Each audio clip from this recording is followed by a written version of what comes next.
係，各位同學大家好。咁今日咧，我哋就會教下呢一個記敘文啦。咁就係記物嘅。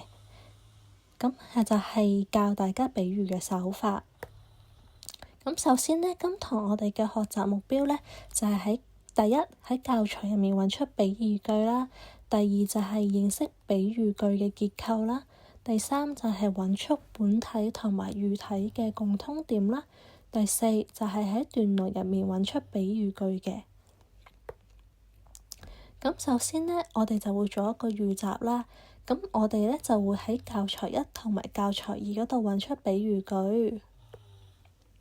咁首先呢一個呢，就係教材一啦。咁呢一隻呢，就係兔仔啦。咁兔仔嘅毛係點㗎？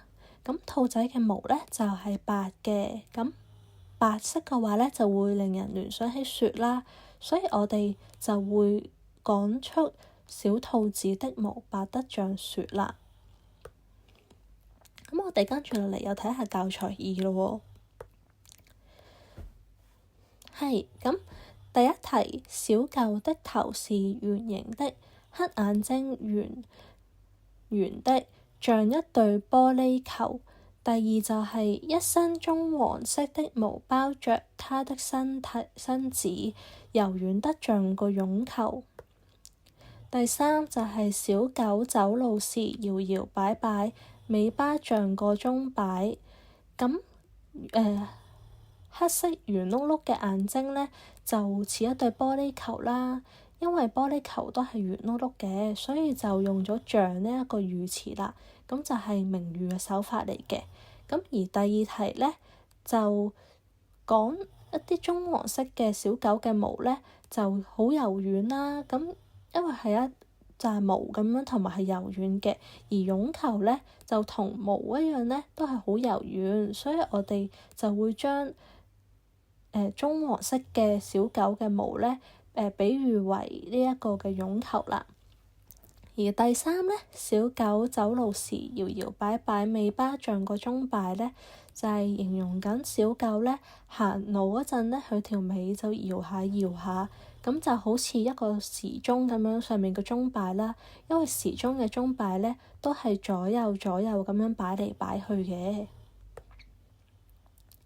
咁我哋跟住落嚟呢，就睇下呢一篇短嘅文章咯喎。1年前，爸爸的朋友送給我們一隻小狗，小狗的頭是圓形的，黑眼睛圓溜溜的，像一對玻璃球，黑鼻子往外鼓着，還有一對三角形的棕色耳朵在頭兩邊垂着，一身棕黃色的毛包着它的身子，柔軟得像個絨球。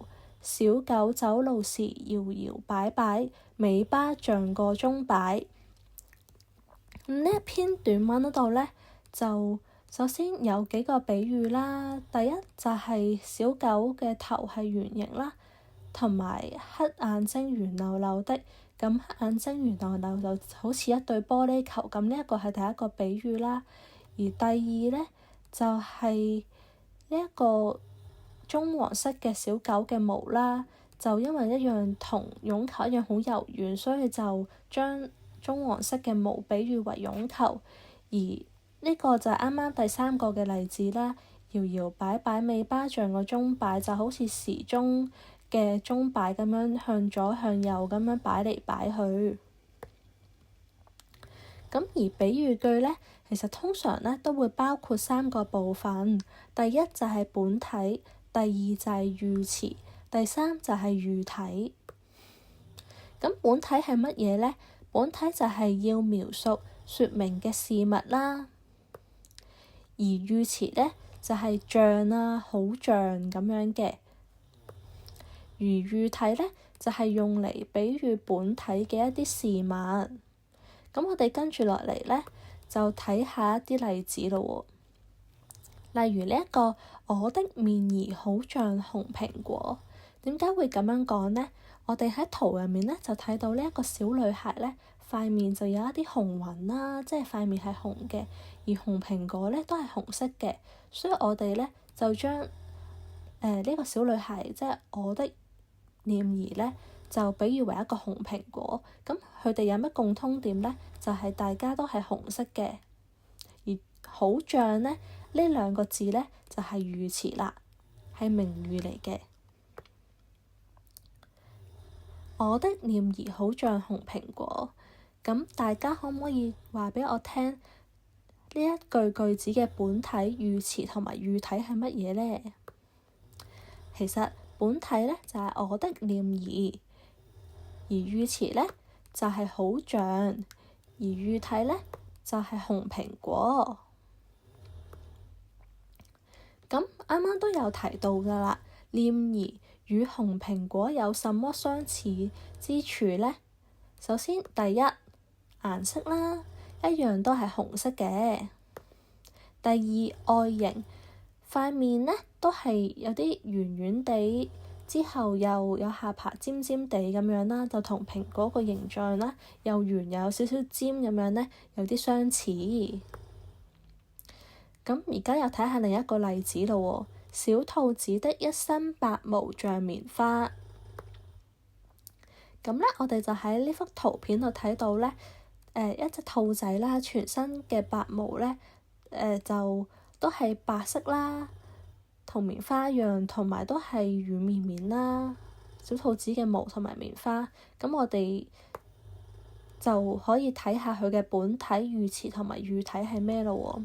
咁首先呢，本體呢，其實就係一身白毛，而語詞呢，就係像啦，而語體呢，就係棉花。咁我哋呢，就將一身白毛比喻為呢一個嘅棉花啦，因為共通點呢，都係軟綿綿同埋白色嘅。咁而家又重溫一下啦喎，啱啱做咗一個小總結。咁白毛與棉花有什麼相似之處呢？係啦，首先第一就係顏色啦，一樣都係白色。其次就係質感都係軟綿綿。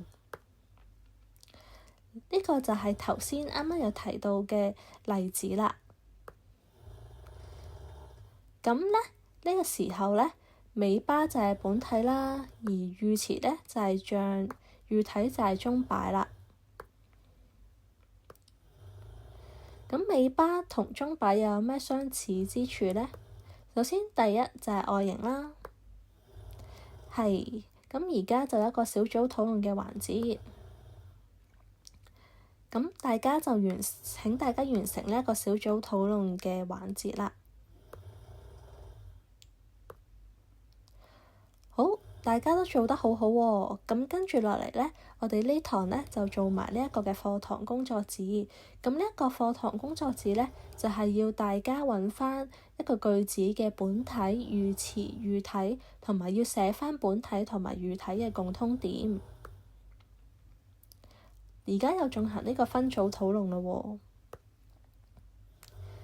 喎。咁請大家2個人一組討論啦，喺選段入面揾出比喻句啦，分析比喻句子，完成工作紙。最後呢，就請大家進行一個彙報。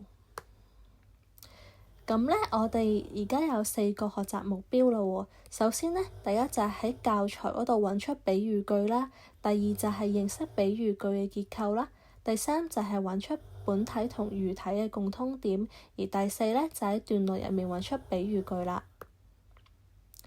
而延伸學習方面呢，我哋就可以試下喺段落入面揾出比喻句。第二呢，就係筆記簿入面可以創作咗一啲描寫動物嘅比喻句。好啦，咁大家如果已經有信心可以完成晒今堂嘅目標之後呢，我哋就可以進行呢一個延伸嘅學習。